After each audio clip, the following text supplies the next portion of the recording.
Hello again, everyone, and welcome back to the Frontline with Joe and Joe. Joe Pasillo, as always, joined by Joe Resinello. And once more, dear brothers and sisters, let us go into the breach. And we are on the Crusade channel, always on air and always online at crusadechannel.com, the last live radio station standing. Remember, the chat room is open, crusadechannel.com/chat. And that is the only social media out there worth actually socializing in. We would ask all of you to help us out any way you can. So if you see us on social media, whether it's Facebook, YouTube, Rumble, Gab, don't care what it is, wherever you can help us, hit something that's going to get our message out there. Remember, it's a very good point that I heard made by another person that out there on social media, which was that, these big tech companies, Joe Resinello, they're not helping us. Okay. They see conservative content. They see things that they obviously don't agree with. They might not ban it, but they're certainly not going to promote it. So it's up to us to share these videos. If you like something, Joe, that somebody see or that you see, and you say, I want other people to see this, share it. Put it on Facebook, put it on YouTube. Their algorithms are not designed to help us. Their algorithms are designed to help Antifa and Black Lives Matter and radical groups and leftist politicians and the whole 9 yards. That means that at least while we're over there on Facebook and YouTube, we have to help one another. I think you might agree with me on that. I would say so. That's right. And also, very important, is support the Crusade channel. Support all social media and media outlets that you know, that you trust, that you rely on, that you know that they're trustworthy. Crusade channel is that. So a premium membership to the Crusade channel, you have access to all of the content. You have Mike Church, you have Rick Barry, you have Kennedy Profession, all great programming. Frontline with Joe and Joe. So we would encourage you to become a premium member of the Crusade channel, always on air and always online at crusadechannel.com. Now, this is one of those conversations that Joe and I love to have because we're looking at the problems. There's a lot of problems out there. But not only are we offering solutions, but we're pointing out people who are actually finding solutions, which is great because the bottom line is, it's like we can't charge the hill alone. We all need help. We have to rely on one another. But it's great when you see some people applying some of the things we're going to be talking about tonight. Diagnosing the problem and then doing something about it, particularly at the local level. Let's stop making the mistake to looking to the national government. The national government, the federal government, is not your friend if you're a conservative, even though there are so-called conservatives there. The Supreme Court is not your friend. What you have to do is, and again, we're going to talk about it, you have to get down to the local level. And there are those in certain areas that are doing that. And I find it, Joe, to be very encouraging. So with that, I'm going to hand it over to you and we'll get this, I think, important conversation started. Well, the first thing we would like to discuss is the counter-revolution to the sexual revolution. And as our thumbnail denotes, Benedict XVI was right. We have to basically reel it back. The sexual revolution has not bore fruit. You got to look at things, I think.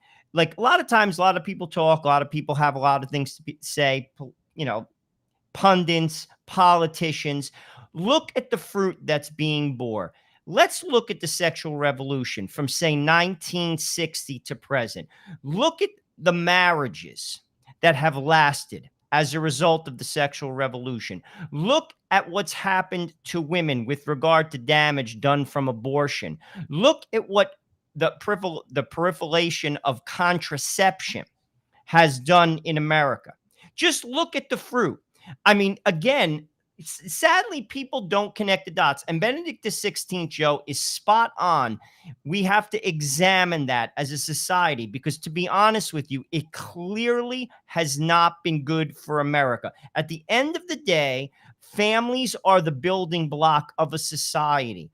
And frankly, our society is fractured because our family structure is fractured. Benedict gets it right once again. See, but the thing is, Joe, what you're stating is not just a religious truth, let's say as a Catholic truth. It's a sociological truth. It's an anthropological truth. The family, what other alternative do you have? Are you going to breed people like these New World Order types, these oligarchs? In other words, there's going to be no marriage, but we need people because people die and we have to replenish them, certainly to create more slaves that are going to go to work for them. Like what? How do people come into the world? How are they reared? How are they formed? There's only one way, like I said, anthropologically and sociologically, to do that. And that's through the family with a mother and a father and lots of kids. Okay. But the left just deny that reality. And it's, you see, the thing is, but you cannot deny the consequences. I always say this, how's it working? You don't have to look far. You really don't. You look in your neighborhood, you look in your friends, you look at your friends, you look at your family. It's not working. It doesn't work. Joe, can I offer an idea here for a second? Sure. It is working for them. Those who want to destroy the family, Joe, have an agenda. This is undeniable. It's antithetical to what we believe as Catholics, all the good people out there at the Crusade Channel, or even as Christians in general, even a lot of, let's say, those people of goodwill, let's say conservative Jews and people like that, okay? For us, we know that this is the best way to form a society. It's actually the only way to form a society. You have to concentrate on strengthening and helping families to prosper and to grow. The oligarchs of the world, Joe, the family is what stands in their way. We talk all the time about the long march through the institutions. The family, alongside the Catholic Church, are the primary targets of the long march through the institutions.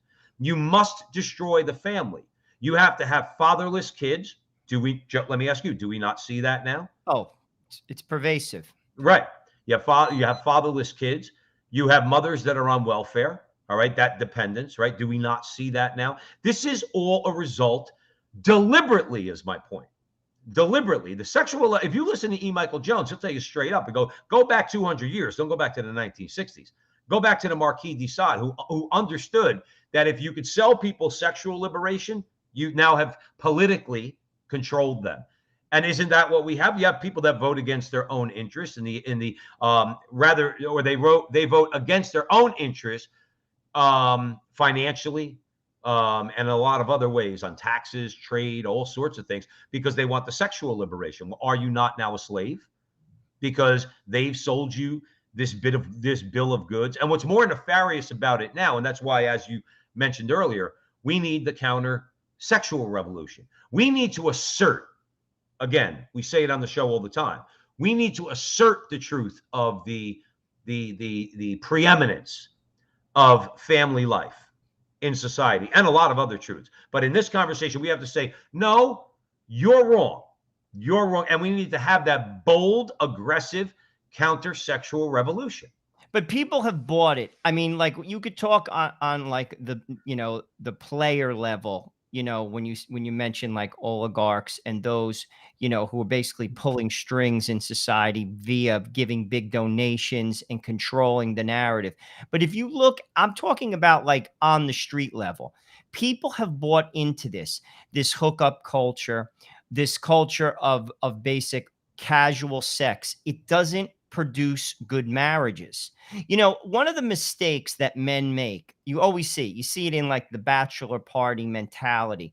Like, you don't just all of a sudden get formed and lead a successful marriage. There's a lot of discipline, self-discipline that's involved to have a successful marriage.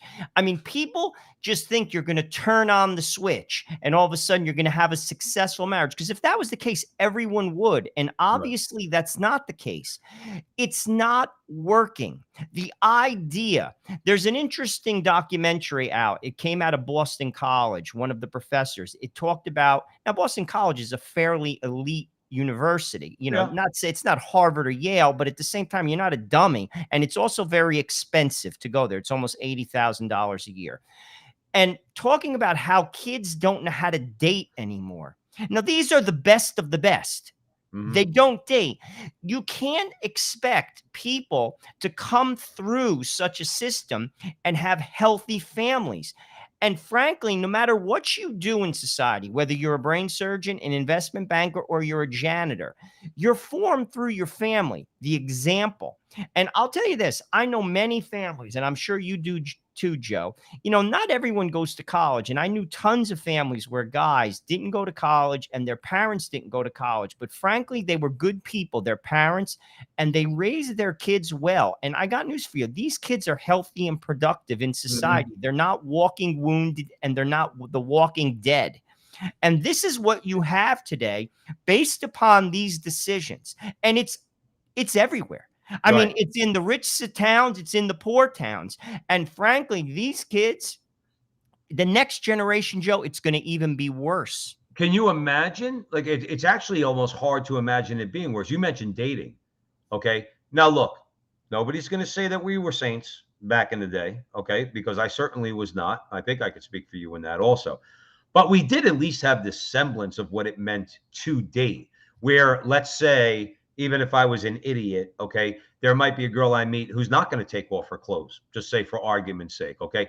And that was kind of the norm, all right? The norm was the girls who said, I'm holding off. No, that we're not doing that, blah, blah, blah. And again, that's what, 40 years ago or 35 years ago. Nowadays, it's almost like if you're not taking off your clothes, there's something wrong with you. You know what I'm trying to say? No, Because I totally get it. I'm just saying from based on what you said, it's so ingrained. We had a someone here.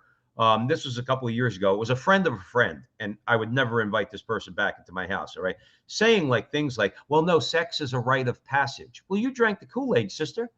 You drank the Kool-Aid. What are you talking about? Sex is a rite of passage? No, marriage.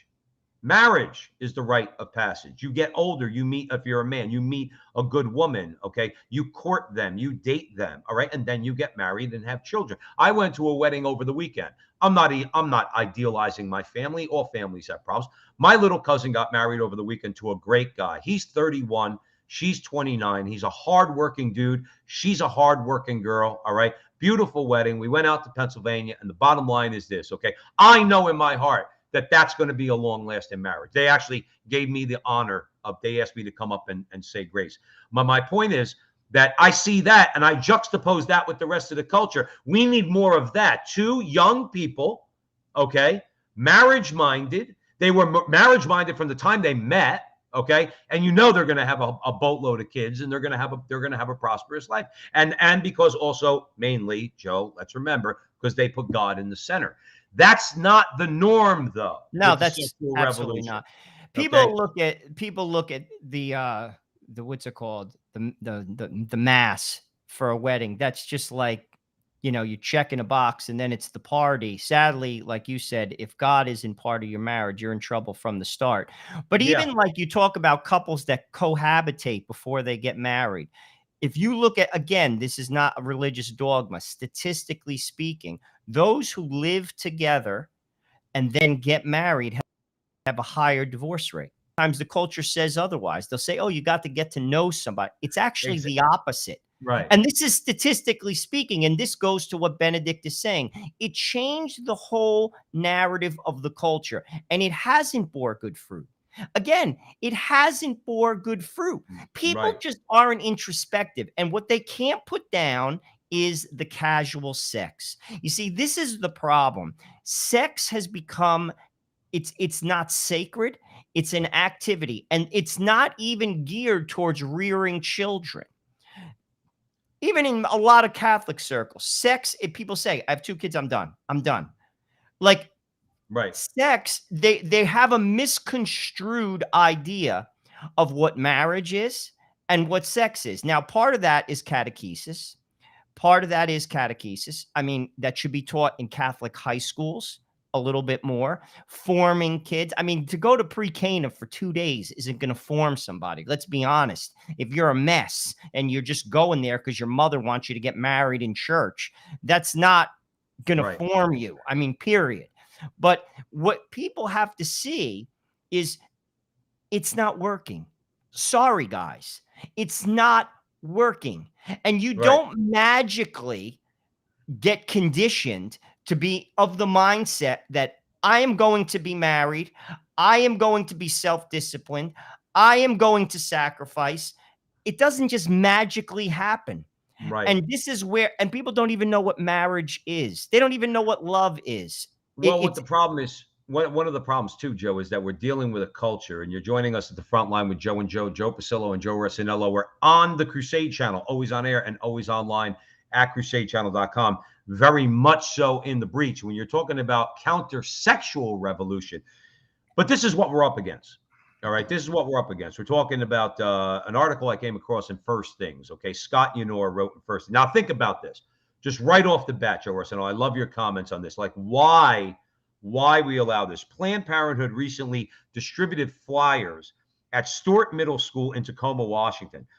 Now, Joe, tell me if this. Now we're Italian, Joe. This makes me have some very, very angry and violent thoughts towards the people that push this type of nonsense. Again, I don't advocate that, but it really makes you angry. The flyers targeted 11-year-olds, informing them that they could have sex with anyone under the age of 13 and that their parents were not entitled to determine whether they took birth control or were tested for sexually transmitted diseases. The kids can make up their own minds. Now, whose fault is this that Planned Parenthood is allowed to do this? It's ours, isn't it, Joe? Well, of course. I mean, this is what's being taught in the public schools. I mean, you hear it. We've heard it time and time again. I mean, the public schools, they know what they're doing. They don't think they don't. I mean, you're starting to see this now at a lot of school boards, parents stepping up and making statements, thank God. But at the same time, they know what they're doing. Right. Obviously, though, a strong home can counter that, through example specifically. But at the same time, clearly, this is a bad. I mean, who in their right mind, who has children, wants their children sexually active at 13? Like, let's be honest. I don't care what your political, Right. like stripe is, or like no one wants your children to be sexually active at 13. Nobody. Joe, And frankly, it's not healthy. Joe, Because here's another. Okay. Go ahead. No, No, because what I was also going to say is I want you to get to that point. I want you to get to that point, but let me just comment and chime in real quick. I have met many people older than me who have had kids, and when those kids were in teen years, and I'm talking about specifically women, they brought their daughters down to get them on birth control. So the answer is maybe they don't want them to go out and have sex, but they kind of like take a lukewarm attitude or an indifferent attitude as like, well, my daughter's going to have sex anyway. She might as well protect herself. Wrong answer. Wrong answer. The answer is from the 1950s. If you told your mother, hey, Ma, I want to go on contraception, not that it was even available, your mom gave you a slap in the face and told you to go make some meatballs. Okay.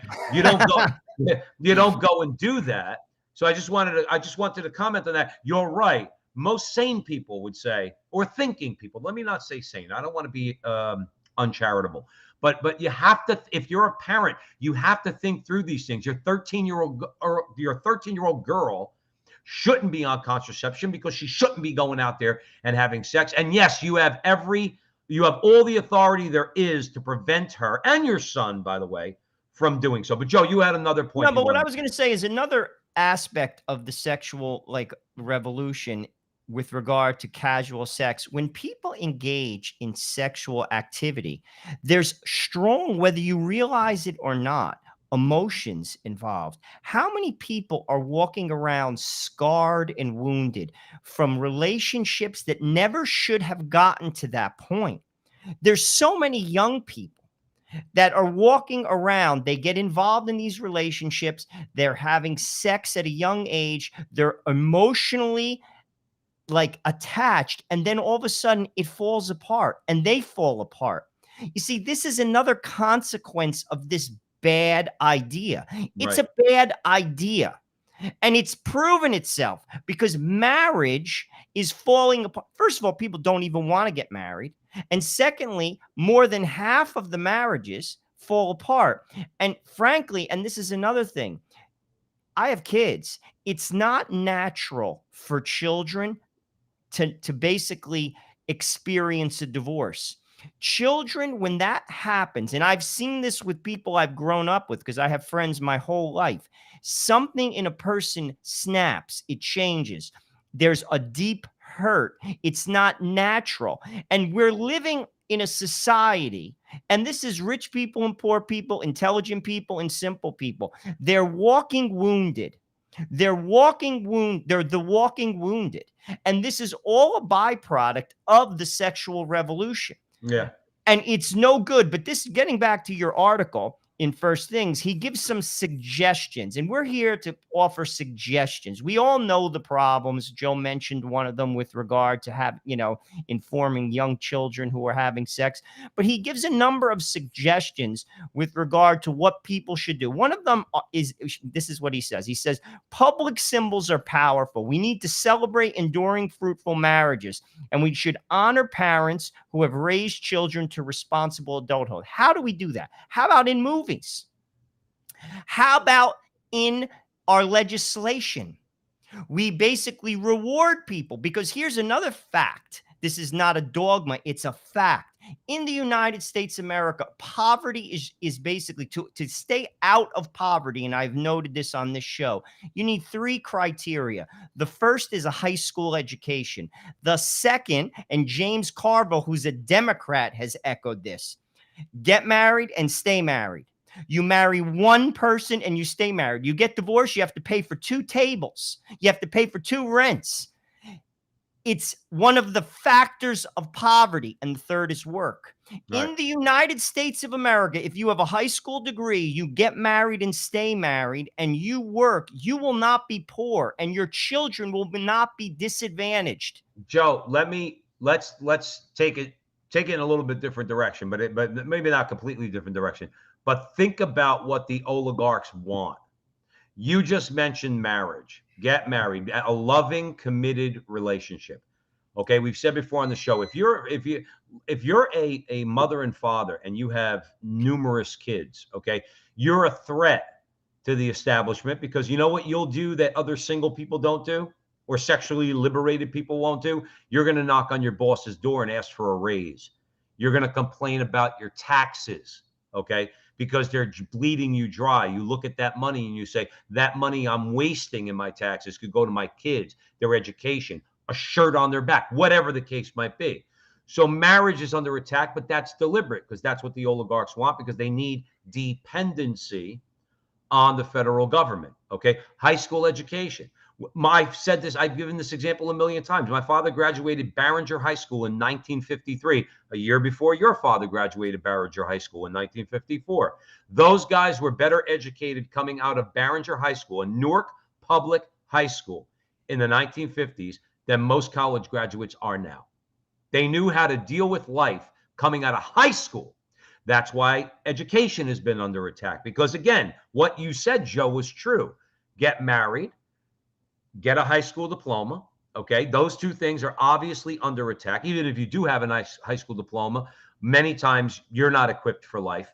You don't even know how to do math in some school districts. Okay, you don't know basic grammar in some school districts. Okay, and then the third you said, it was Work. Work. Joe, there's a million jobs available out there right now that nobody wants to take, because the government deliberately is keeping people on the public dole so that they could create the dependency they need for political power. My point is, I'm substantiating what you're saying. by saying that's exactly why these things are under attack. Because what it does is it translates into political power for those who would seek to destroy those things. Would you agree with that? Well, I'll tell you this. I mean, here's the thing also about staying married. It's not magical because marriage is hard. No matter who you are, you're going to have troubles in your life. There's going to be trials, whether they're family issues, you have a child that's sick, a spouse gets sick, there's financial issues, there's tons of issues that come up in everybody's life. What's one of the tools that enable you to face this? God. You see, this is where you're behind the eight ball as soon as you make that decision. Because here's another thing. As we all know, in marriages, you're two adults. The two don't become one in a second. It's like two raging rivers have to basically connect. There's a very important word. It's called reconciliation. Religion teaches you to say these words, I'm sorry. You see, this is another factor. The God factor in marriage is the glue. Also, when you get married and you take it seriously, I'm making a vow before God. If you take that serious, like meaning the two become one and it cannot be divided, I know that I'm linked to this woman forever. It's forever. Mm-hmm. And that'll prevent you from doing things. But Joe, getting back to the sexual revolution, you're absolutely, absolutely correct. Okay. But when you look at it, this is why they sell that. Somebody commented in the chat room at the Crusade Channel, always on air and always online at crusadechannel.com, the last live radio station standing. One of those who are friends at the Frontline with Joe and Joe commented her husband divorced her when she was 24 for a 21-year-old. Okay. Now, think about why I'm saying that in light of the conversation, okay, in the context of this conversation. Because because of pornography, because that's part of what we're talking about, Joe, okay, the weakening of men and our strength and our commitment through pornography. A guy trades in a 24-year-old wife for a 21-year-old wife. Why? Because the culture, the sexually liberated culture that wants to go as far as feminist beyond gender, and as far as sexual liberation is beyond repression. That's what Scott Yenor says, okay? And he's exactly right, all right? Because then to be so is repressed. So if I'm a guy, Joe, let's say for argument's sake, I'm an Italian guy, right? I'm from Newark, New Jersey. I'm from North, right? I marry a girl at 18 years old, right? We get married because that's what my mother told me I'm going to do. She's pretty good looking or whatever, right? And by the time we're 24, because of the pornographic mentality that I have, I'm looking to trade her in for a 19-year-old or a 20-year-old. That's what sexual liberation does. It wrecks the bond that you were just talking about. Well, they don't know what marriage is. I mean, it comes down to that. A lot of people, and that has something to do with the catechesis. The church has to reinvigorate the taboos against divorce and cohabitation. They have to get a little bit more vocal. Yeah. And what I mean by that is this, listen, we all have responsibilities. I have a responsibility as a husband and father. Priests have responsibilities as well. If someone approaches you to get married and they're not like, I'll give you a perfect example. I won't reveal his name because sometimes he does watch the show. A very good friend of mine from high school got married while he was in graduate school, and he went to pre-Cana, and the priest told him straight out, you shouldn't get married. Shouldn't get married. He did anyway, and he got divorced. He wound up getting an annulment, and that same priest wrote a statement for the annulment so he can get it. Because he was not prepared to get married. Why do I bring that up? The priest saw it and said it. You see, it's not just ticking the box. Too many families send their kids to CCD who are not in Catholic school for one reason and one reason only, to get their confirmation. So when they know they can get married in the church, they tick the box and they never show up again. No. This is not helpful. And this is, again, churches have to lead the way. And again, you can't make people do things, but what you can do is just say it. You have to say, listen, if you want to get married civilly, you're free to do so. But this is the Catholic Church. And if you want to get married here, This is the criteria. When I got married, it was a Haitian priest in the city. This is before I got married at the church. I met with him. He went through a series of questions in a book. It's probably in the parish at St. Veronica's in New York City, and asked me point blank, and I had to sign the book. He said, are you going to be open to life? Are you going to do this? Are you going to be faithful? Are you? Now, obviously, you can lie, but he told me everything in that list that I am supposed to live up to as a Catholic man in a Catholic marriage. Is that going on across America? Do people understand the vows that they're taking? And this is one thing that Francis is spot on about. Most marriages aren't sacramental. Therefore, it's easy to get an annulment. Because if a marriage isn't living up to the vows, or you never had an inkling of the vows, you clearly are not in a sacramental marriage from the very beginning, which means it never existed. Because people are just going through the motions, both the clergy and the couples, and it's producing bad fruit.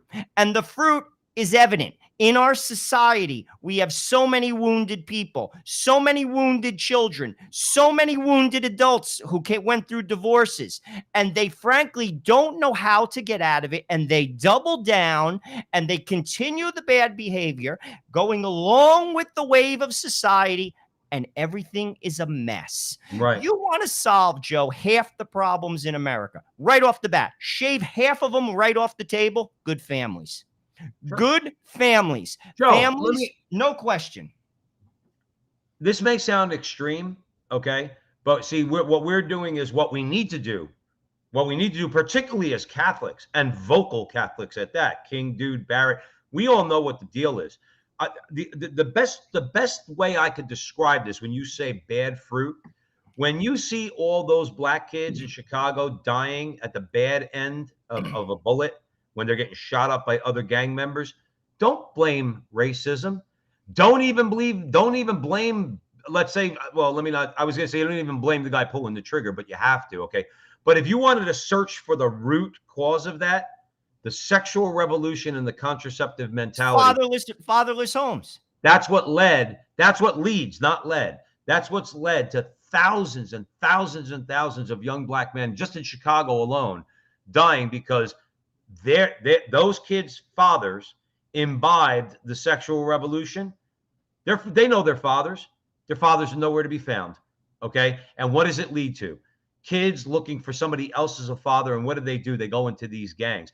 That atrocity, that tragedy, and using just Chicago as an example, is a direct result of the sexual revolution. And if you said that, if Joe and Joe were on the Bill Maher show and we said that, you know the kind of looks we would get. They laugh at you. They laugh at, but it's true though, isn't it? There's no question, Joe. There's no with that's sociological. Also, a fact is fatherless homes produce kids not only that get in trouble, they get worse grades.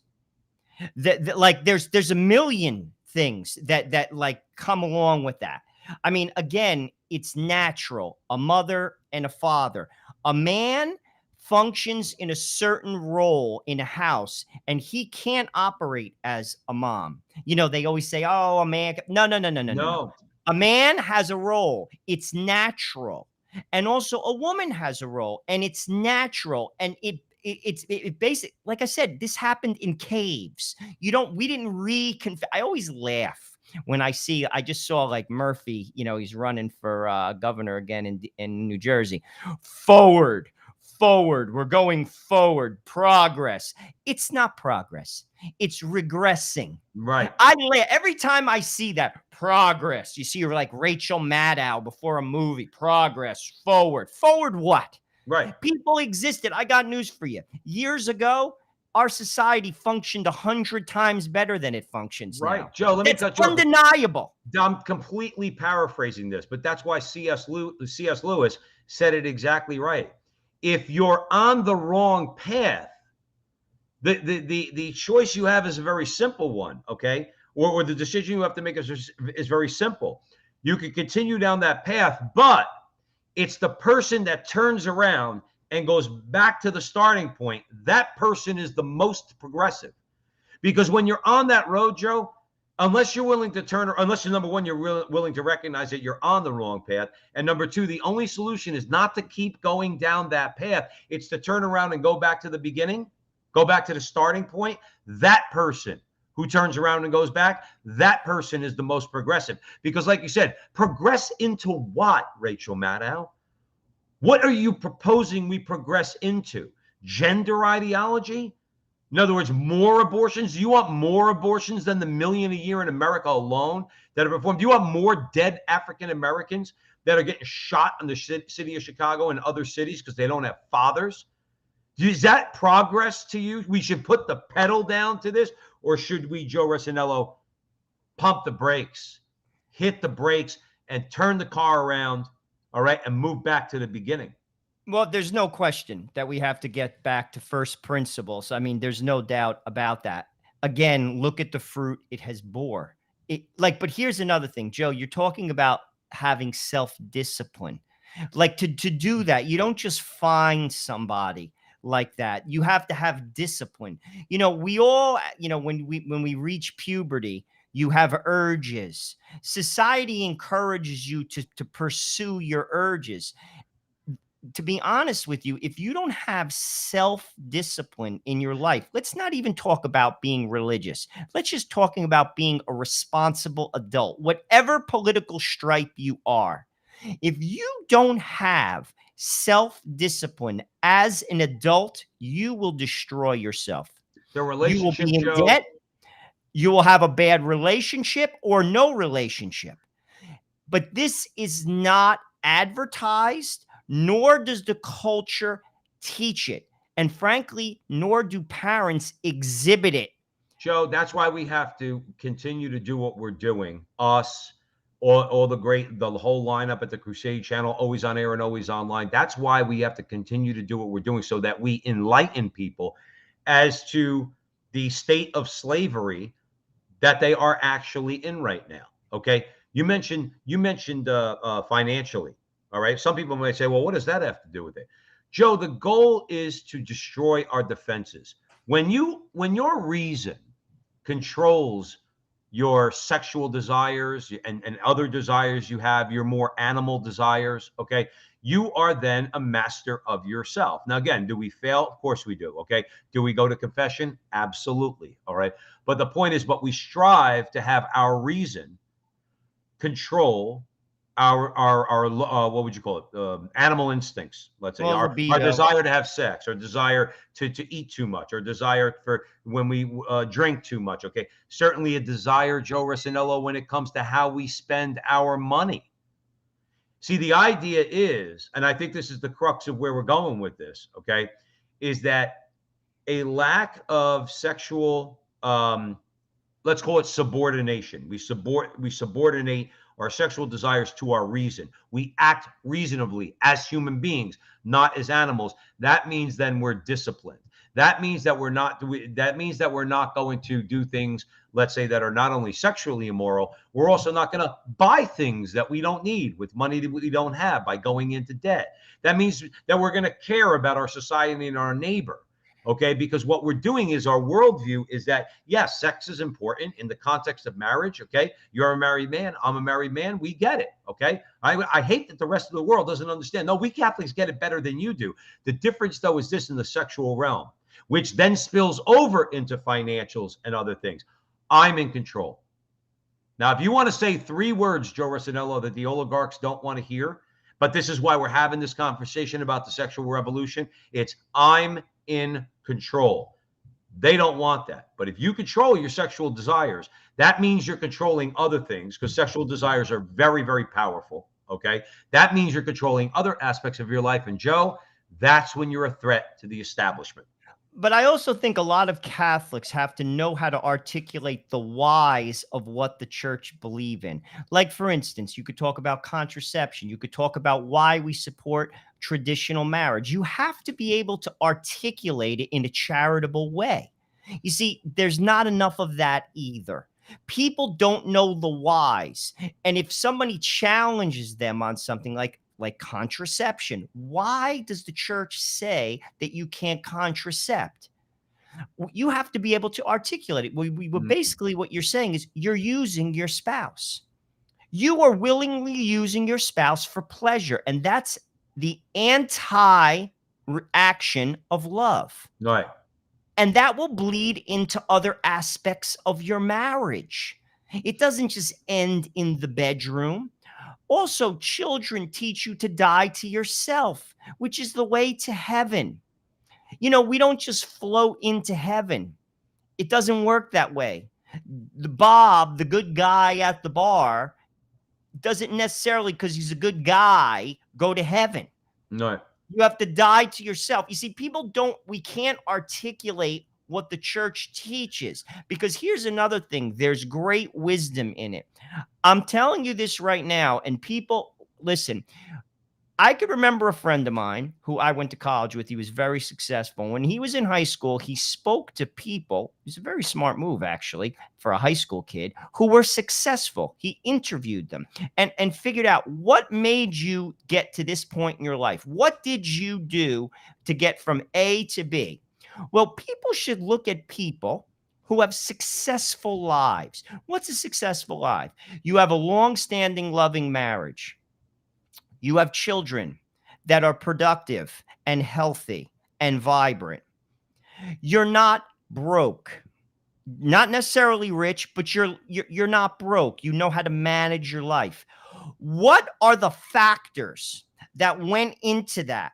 And then study the factors. Now, this is not religious. This is someone who's just sharp. Look at the factors that drive people the opposite way. Look at the behaviors. Look at the choices, and don't follow those choices. Right. Follow the good ones. But people don't do that. They almost turn off their reason. And these are smart people. They turn off their reason as if that same behavior isn't going to happen to me. I'm doing the exact same thing as everyone, excuse me, who has failed, and somehow magically I'm going to miss it. I'm not going to get hurt by it. Wrong. That's not what people delusion. do. Right? No. People do it for the reason that you said earlier. Look, I said this: pornography, the sexual revolution, the temptations there are all so very, very powerful. That's why those who seek to control employ the sexual revolution and pornography and everything else, because it is a means by which that they can control you. Okay. What we do need though right now, Scott Yenor says, he goes, the sexual revolution. I thought this was so important. I love your comments on it, Joe, on the Crusade channel, always on air and always online at crusadechannel.com. The sexual revolution rolls over those who object feebly. See, we're not objecting feebly. I'm ready to fight them tooth and nail. Okay. No matter what it takes to get this sexual revolution out of our schools so that we could form our own children. We'll hopefully have enough time on the Crusade channel tonight to get into a little bit of that and what's going on, the pushback going on out there, okay, is that we're not objecting feebly. We are objecting strongly is what we're doing.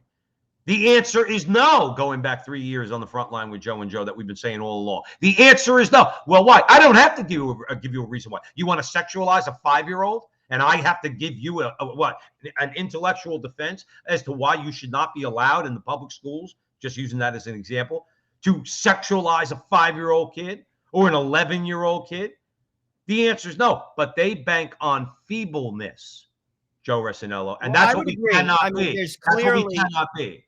Clearly, we have to be vocal. Clearly, we have to vote based upon issues, not political ideology and tribe, but also it has to be lived. We've said this on interviews on the Veritas Catholic Network and on this show. How many Catholics are living what the church teaches? There is nothing that says no to the sexual revolution louder than a family that lives a pro-life message. I'm telling you this right now. It speaks volumes. I see it when I go up for communion at my local church. People look at my family. I see their faces. People don't have children. Boom, boom, boom, boom anymore. It doesn't work that way. Right. They're not living what the church teaches. People, that says everything. And if the church, first of all, that's why the church, as in the voice of the church, has to be a little bit more vocal. They still can't make people do it, No. but they have to say it a little bit more. They have to form people better. But families have to form their children based upon their example. And here's another thing that's formed in those type of families. Sacrifice is baked into the family. It's because it's lived every day. If you have 6 kids and there are 6 pork chops, everyone gets one because we don't have another one. It's lived. You see, we live in a society where our children are spoiled rotten, and that carries through their whole life. And then when it comes to marriage, they're not willing to make the sacrifices that God calls them to make because they never had to, nor are they willing to. Yes. And this is what, again, is a product of this failed idea. It's failed. Right. It has failed us as Americans, and people won't put it together. And I'm going to tell you why. Because they like their pleasure, Joseph. You could even have a conversation with someone and they'll agree with everything I just said, but they're not willing to put down that pleasure, or they're not willing to be alone. Because when you're alone, you're also alone with your thoughts, and it scares them. Right. So they chase after crap.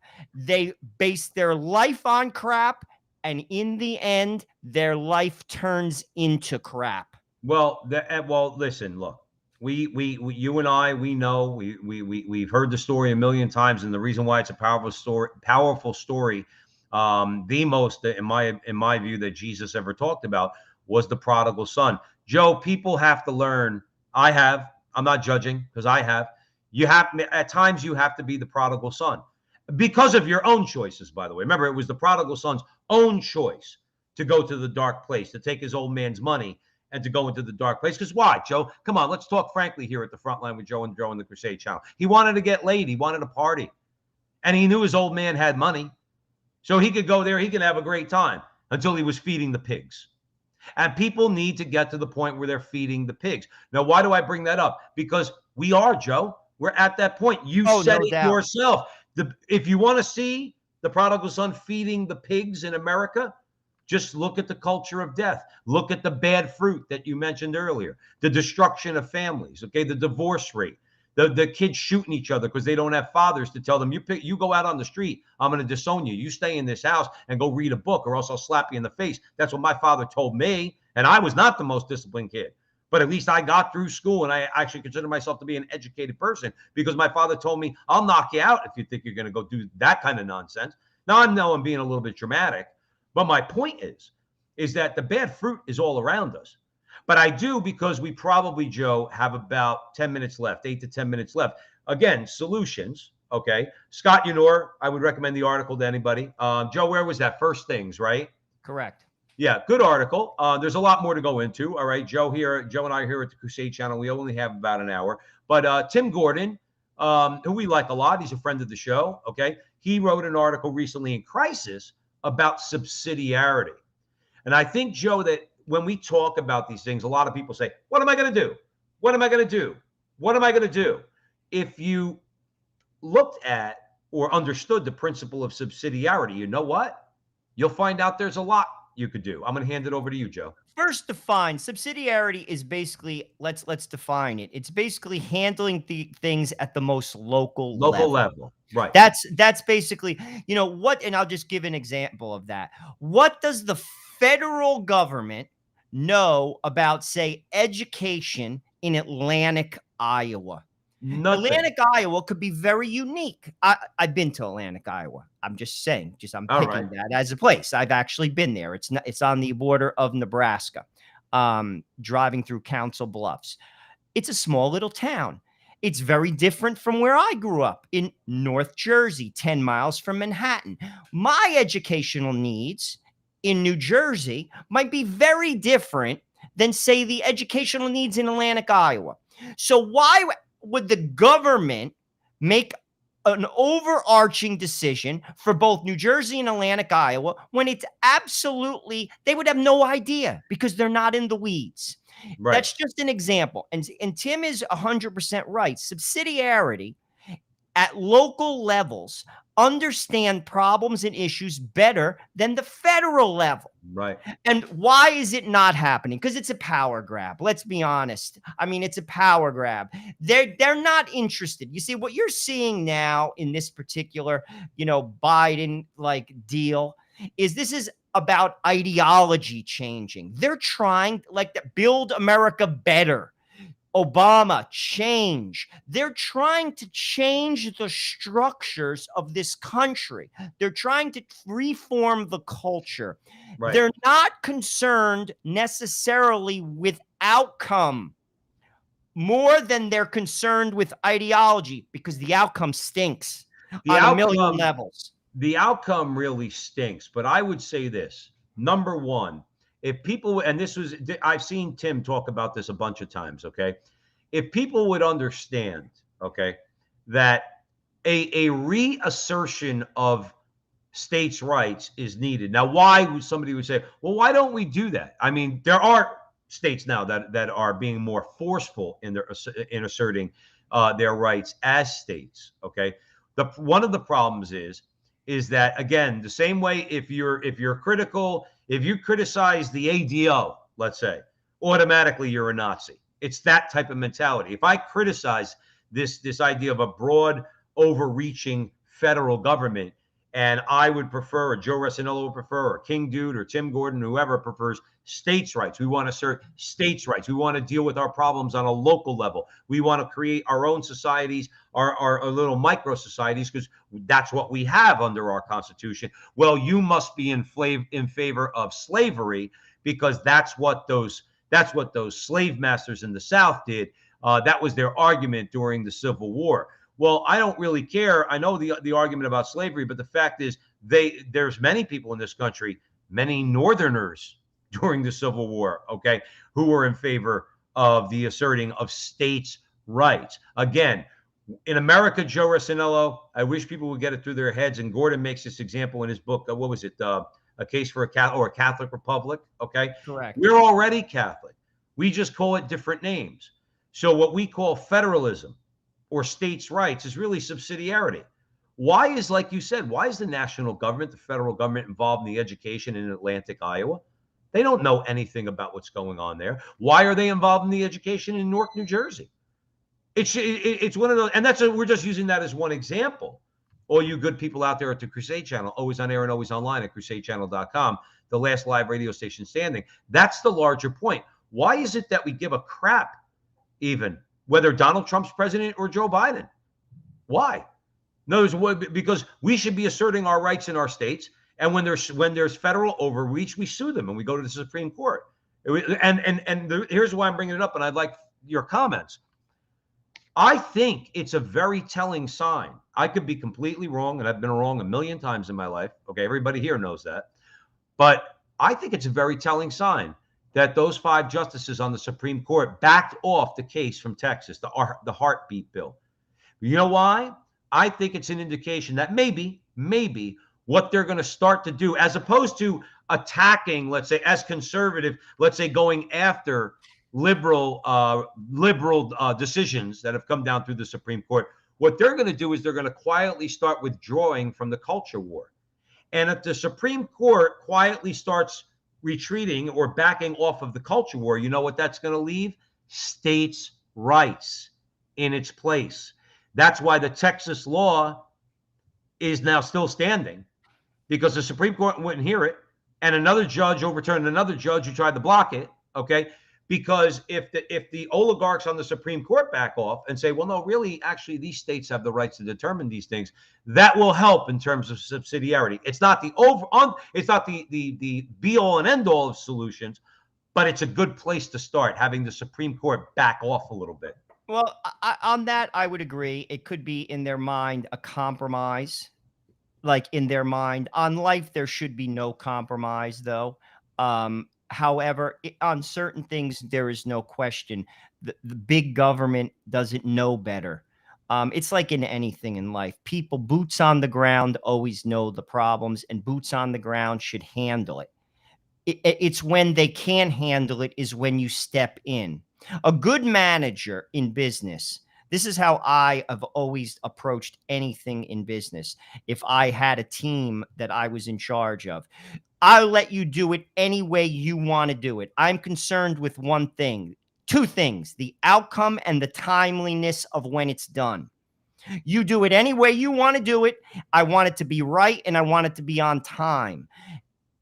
I only step in if those two things are not done. Mm-hmm. When you start imposing yourself when you don't have to, you mess things up.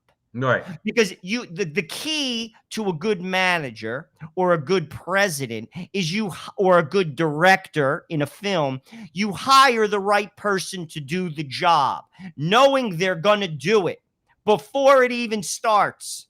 That's the key. Right. We don't have that right now. They're getting involved in things that they should not be getting involved in, particularly about rearing children. Yes. And that's none of the government's business. And I say this, I even say this to the atheist, to people who are atheists, why I will highly recommend that you do not raise your children in that way. You have every right to do so because they're your children. I will not impose my values on them. I won't let you kill children. But if you want to say that there is no God in your home, that's your right to do it. Right. But don't tell me that I have to say that, or you're going to tell my children something that basically opposes my rights.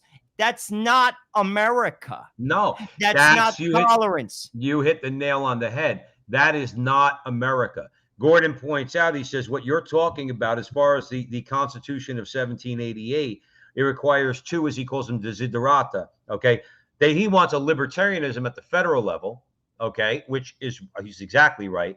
And all the morals and the ethics that you want reflected in your laws are not national laws. They're not federal laws. They're state and local laws, county laws. I brought this up to you before.